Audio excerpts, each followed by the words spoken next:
so Newt is a self-proclaimed magizoologist. I don't think there are many other magizoologists, but he arrives in New York, and the way he kind of, with his case full of creatures that he's saved and is looking after, because magical creatures are illegal in the magical world, because they might give away that wizards exist. It's a textbook that Harry and the other students at Hogwarts were going to read.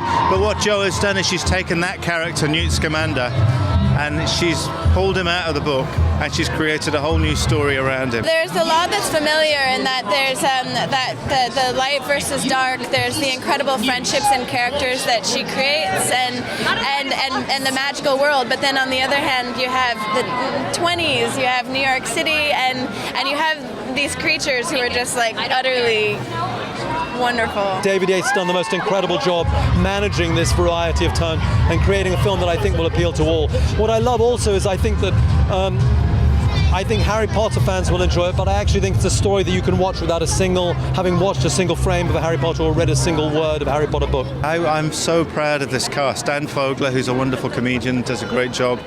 Catherine Waterston.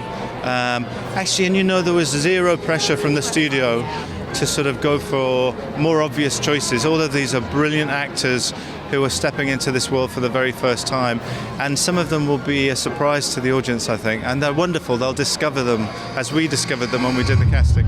But when you're working with Jo's material, you really have a leg up. I mean, a huge leg up. So we're very, very fortunate. What I think is amazing about what she does in this script is she manages to combine like elements of thriller. There's a sort of darkness to it, but there's high comedy and heart, the heart that the Potter films had. And I find it really emotional at the end of the film. And so she somehow manages to weave these genres together in a very beautiful and deft way. She creates great characters. There's a wonderful sense of wish fulfillment in her world, but she anchors it in real values and real emotions that feel very true to us. And she deals with timeless themes. It's a whole combination of things that winningly combine together to make her one of the most popular and greatest storytellers of our time.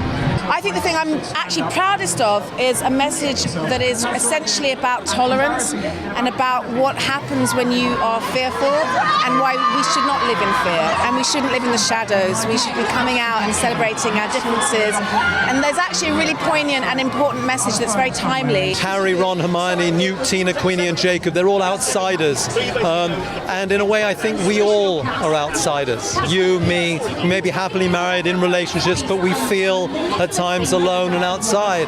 They are us, and I think that really is the essence of it. Also, she writes about themes and ideas. She writes about our world. Though it's fantasy, though it's magical, at its core it's really about our world. It's about tolerance and intolerance. It's about a world divided.